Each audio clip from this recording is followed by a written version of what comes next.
Hola amigas y amigos, Abel Reynoso, una vez más aquí con ustedes, un gusto en saludarlos. Estamos hablando del tema sumamente importante que es la justicia y cómo esta influencia la seguridad o la inseguridad en un país. Y le vuelvo a repetir, el público tiene a veces una idea de que la justicia puede hacer maravillas con cualquier cosa y no es tal. La justicia, cuando es real, cuando es verdadera, se atiene a los reglamentos y a las leyes que el país le impone.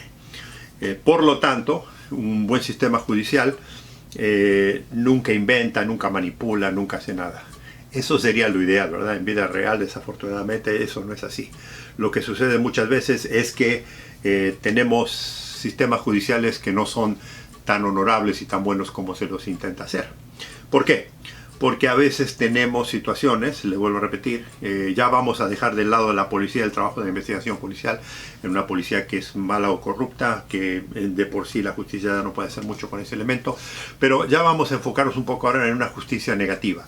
O sea, vuelvo a repetir, no vamos a generalizar, jamás generalizamos. No todo mundo es corrupto, no todo el mundo es delincuente, no todo el mundo tiene mala motivación, ni todo el mundo quiere hacerle daño a un país o no quiere hacer su trabajo, que es más o menos lo mismo. ¿Qué sucede con estas situaciones? Cuando tenemos situaciones en las que la justicia no trabaja como debe de trabajar, se crea un problema serio, un problema muy relevante en el tema de la inseguridad. ¿Por qué? Porque el ciudadano ve que la justicia, y ahora ya no estamos hablando de la mala actuación policial, sino ya de la justicia en sí. Vemos que la justicia a lo mejor tiene ciertos jueces y ciertos fiscales que son gente que no quieren trabajar.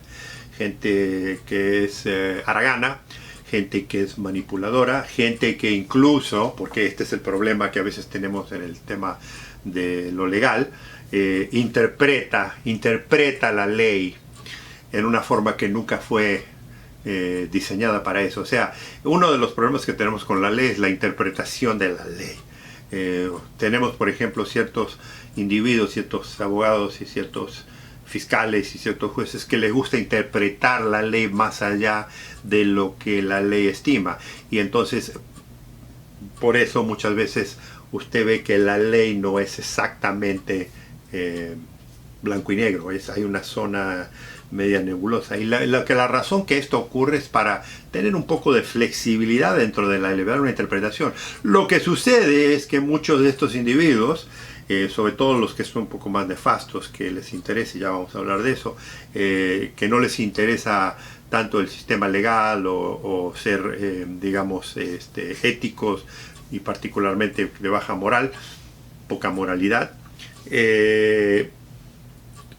manipulan el sistema para su beneficio personal. O sea, esto es lo mismo que yo les comentaba anteriormente, en donde tenemos un sistema democrático en el que las tres fuerzas o los tres poderes más importantes, que son el ejecutivo, que es la presidencia, el legislativo, que es la Cámara de Diputados y de Senadores, y luego tenemos la justicia que compasa los juzgados, la Suprema Corte y demás. Esos tres poderes en una democracia deben ser totalmente independientes, ¿verdad?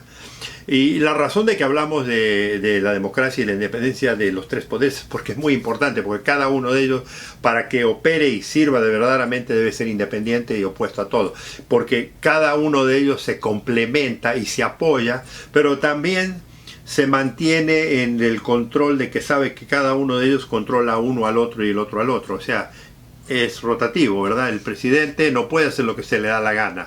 ¿Por qué no puede hacer lo que se le da la gana? Porque hay un Congreso y un Senado que tiene ciertas reglas, que tiene ciertas leyes, que tiene ciertos reglamentos que debe cumplir. Los fiscales y los jueces están también controlados por la ley. ¿Quién hace la ley? ¿Quién crea la ley en su país? La ley en su país sí es diseñada por abogados, propuesta por abogados estudiadas, preparadas, todo, pero el que pasa la ley es los diputados y los senadores que aprueban la ley y se convierte en una ley de su país.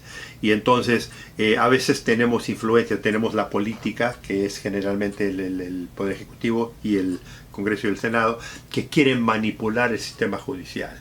Y muchas veces ponen presión, incluso manipulan posiciones, sacan jueces, sacan fiscales, sobre todo cuando, y esto se ve mucho en partidos políticos, cuando asume un partido político nuevo, inmediatamente quiere echar a todo mundo que era de la integridad anterior. ¿Por qué? Porque no hay una neutralidad. Supuestamente el sistema judicial debe ser neutral, supuestamente el Ejecutivo debe ser neutral. El Ejecutivo no se puede meter con la justicia.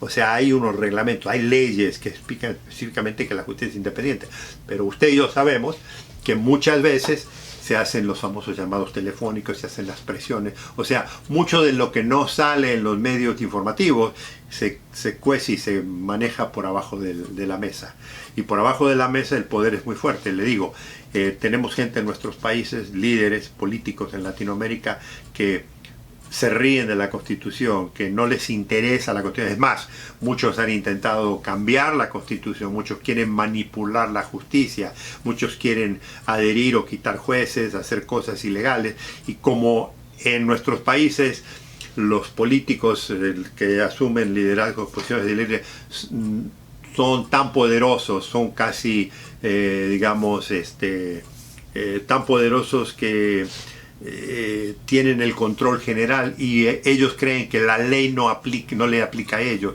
Ellos creen que son tan poderosos que aunque la justicia les requiera ciertos requisitos, ellos se creen como los caudillos. Yo soy el dueño de esto, o sea, son como los reyes. Yo hago lo que se me da la gana porque yo mando aquí. A mí me eligió el pueblo para hacer lo que tengo que hacer, el famoso.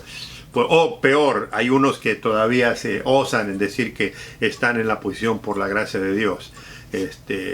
Y entonces, ¿qué pasa cuando tenemos eso? El sistema judicial no va a funcionar propiamente, porque tenemos influencias de individuos, de políticos, de influencias económicas, incluso de grandes poderes. Porque imagínense, si vamos a hacer una suposición, el señor presidente o la señora presidenta recibe un llamado telefónico de una gran compañía multinacional o extranjera en el país, que está invirtiendo muchísimo dinero en el país, y le pide que en cierto caso legal, ya sea un caso del ciudadano hacia una empresa, o de los obreros, o alguien que no, digamos, no se ponga de parte de la ley, sino que beneficie a la compañía o al Estado, que no pasa muchas veces. Eso mismo también sucede en casos de grandes delitos o de gente con mucho poder político.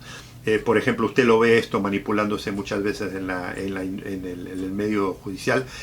Por ejemplo, en un mandato de cierto partido político, le vuelvo a repetir, esos ministros, esos jueces, dictan y eligen cierta cantidad de jueces y fiscales que operan y que trabajan a lo mejor bien y hacen buenas investigaciones y encuentran un montón de problemas de corrupción, problemas de delincuencia, problemas de mal comportamiento de gente poderosa.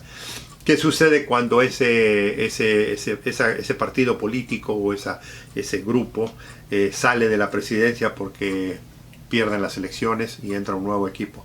Cuando entra el nuevo equipo, remueve toda esa gente, quita todos esos jueces, todos esos fiscales, y las causas se quedan, obviamente, pero que viene un nuevo fiscal, revisa la causa y dice no había suficientes pruebas para esto, y la encajona, si la encajona es porque a lo mejor legalmente no tiene ninguna base para desestimarla, pero si no la puede, si la puede digamos, eliminar directamente, lo hacen a través de manipulaciones, encuentran nueva evidencia, supuestamente encuentran nuevos testigos, y entonces le quitan el mérito a la causa. ¿Y qué hacen con eso? Terminan perdonando o digamos, excusando al posible delincuente o posible violador de la ley. Entonces, ¿qué pasa con ese tipo de movimiento? Cuando sucede eso, cuando el poder político, cuando el poder económico influencia cómo la justicia se aplica, la gente se da cuenta. O sea, la gente hoy no es tonta. la gente se da cuenta, analiza lo que está pasando, porque los medios informativos lo van a descubrir, porque además en los medios informativos los periodistas son muy inteligentes, hablan con jueces, hablan con fiscales, y les dicen que esto fue toda una manipulación política. Entonces queda en ridículo. ¿Y qué queda en ridículo? La justicia. Ahora, si la justicia queda en ridículo porque es manipulada por el poder político y por ciertos individuos que son muy poderosos en el sistema político, o por ciertas industrias, o por ciertas corporaciones, o por ciertas instituciones, imagínese lo que sucede cuando se tiene que enfrentar el poder judicial contra un delincuente. El delincuente que va a pensar: estos son todos unos mamarrachos, si hacen esto aquí arriba, ¿qué van a hacer abajo? Y entonces, ¿qué pasa? El delincuente se sale con las suyas, porque muchas veces lo que aplica arriba se aplica abajo. Dicen, de hecho, lo que se aplica al gallo también se aplica a las gallinas, a los pollitos. Entonces no se resuelve nada, los casos se van amontonando, se van apilando, y el sistema judicial pierde credibilidad, pierde confianza, y el público ya no confía. Entonces el público a lo mejor no le afecta mucho, pero el delincuente en la calle, que sabe que ese sistema no funciona, se ríe del sistema y comete mucho más delitos, porque sabe que las consecuencias son mínimas, porque de por sí ya sabe que si tenemos una policía deficiente y tenemos una justicia deficiente, la chance de que a mí me arresten y que yo vaya preso son mínimas. Si sucede, la gente va presa, obviamente, pero no en la necesidad y en la importancia de lo que debiera de ser. Por eso, cuando no hay credibilidad en el sistema judicial, el sistema va haciendo agua, y entonces, ¿qué pasa? La seguridad supuestamente que debe tener un país es mínima y la inseguridad crece. Amigos, amigas, un gusto estar con ustedes. Los invito a que nos sigan, los invito a que se inscriban, los invito a que hagan comentarios, y nos vemos en el próximo video, porque aún hay más.